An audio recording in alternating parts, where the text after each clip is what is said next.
Yang ketiga, sidang media ini saya panggil teman-teman media untuk memberi respon kepada tempoh 48 jam yang saya berikan kepada Presiden dan juga kepada pengurusi JPP Dr. Maulid Shia, dan ia bertujuan untuk saya memberikan penjelasan kepada anggota Keadilan serta rakyat Malaysia sekaliannya mengenai keputusan yang saya ambil setelah meneliti perkembangan dan keadaan yang ada. Saya mulakan media conference saya. Sejumlah anggota-anggota parti di peringkat akar umbi terus meminta parti dan jawatan pemilihan pusat JPP untuk mengambil tindakan terhadap memorandum yang dihantar pada 9 November 2010 yang lalu bagi memastikan pemilihan 2010 yang telah dan sedang berlangsung sekarang benar-benar bersih, bebas dan adil mengikut etika pemilihan 2010 yang dikeluarkan oleh JPP. Sesungguhnya saya ingin menegaskan bahawa demi mempertahankan prinsip keadilan, saya dan rakan-rakan meletakkan keyakinan dan harapan kepada pengurusi JPP agar segera membuat siasatan terhadap manipulasi pemilihan melalui aduan dan bantahan daripada cabang-cabang yang telah diterima dan yang akan menghantar bantahan seterusnya untuk tindakan praktis dari JPP. Sebuah parti yang berhasrat untuk mewujudkan politik baru, budaya baru seperti yang pernah dinyatakan oleh Sri Anwar Ibrahim, pemimpin parti dan anggota-anggota parti 12 tahun yang lalu. Ianya hendaklah benar-benar dihayati dan dilaksanakan dalam Parti Keadilan Rakyat, termasuk dalam proses pemilihan 2010 yang berlangsung kini dengan meletakkan sistem demokrasi yang tulen berlaku dalam parti dan negara ini.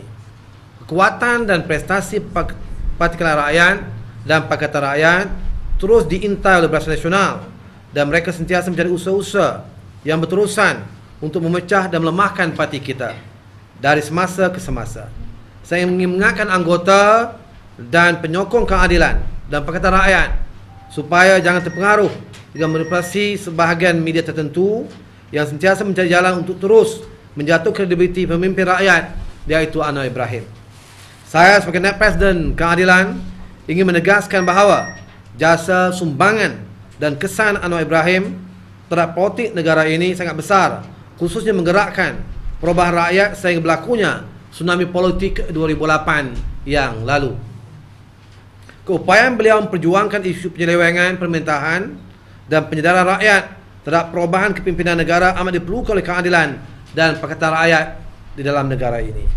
Saya mengenali Anwar Ibrahim sejak sekian lama dan semua rakyat mestilah mendukung kepimpinan beliau, dan saya secara pribadi mendukung penuh tanpa berbelah bagi kepimpinan Datuk Seri Anwar Ibrahim. Sekaligus ingin saya membuat kenyataan bahawa tanggapan sebahagian anggota parti mengenai kehadiran saya bersama Zaid Ibrahim meminta Anwar Ibrahim, ini bukan adik-beradik yang nama bin sama, berundur adalah tidak benar sama sekali. Kehadiran saya bersama Zaid Ibrahim seperti termuat dalam akhbar adalah atas prinsip bersama yang meminta JPP berlaku adil dalam proses pemilihan 2010 dan menyekat unsur-unsur manipulasi yang berlaku dalam pemilihan. Saya sedar dan faham bahawa kehadiran saya itu telah diambil kesempatan oleh pelbagai pihak, termasuk setengah pimpinan parti, untuk menjatuhkan kredibiliti saya. Jangan biarkan politik adu domba, fitnah berlaku dalam parti kita. Jangan kerana saya selaku anggota parti memberikan pandangan yang berbeza, senang untuk pihak yang tidak bertanggungjawab memfitnah saya dan akar umbi yang menyokong saya. Saya merahkan penghargaan dan terima kasih kepada Anwar Ibrahim, Presiden Keadilan dan pengurusi JPP yang telah membuat penelitian mendalam terhadap memorandum yang diberikan dan dibawa ke dalam mesyuarat khas khusus Biro Politik Keadilan. Hasil pertemuan khusus selama 1 jam pada tengah hari semalam, Khamis 11 November 2010 bersama pengurusi JPP merumuskan muafakat jalan penyelesaian dengan tiga komitmen utama. Pertama, JPP akan diangkat sebagai sebuah badan yang benar-benar berautonomi.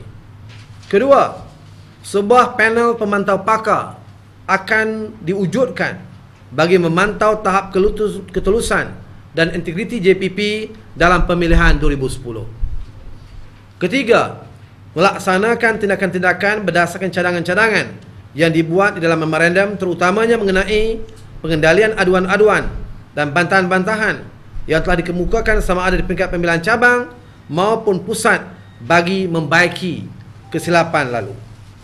Berasaskan kepada situasi serta bersesuaian dengan politik nilai sebagai cagaran dan misi saya yang menawarkan diri bertanding Timbalan Presiden Keadilan, saya menegaskan, pertama, JPP hendaklah segera meneliti dan membuat semakan terhadap aduan dan bantahan yang diterima.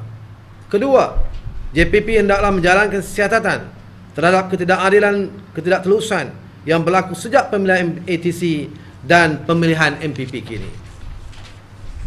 Sidang media sekalian, teman-teman sekalian, sememangnya saya amat memahami rintihan dan keluhan anggota dan pimpinan akar umbi mengenai masalah yang berbangkit serta ketidakpuasan hati yang berlaku.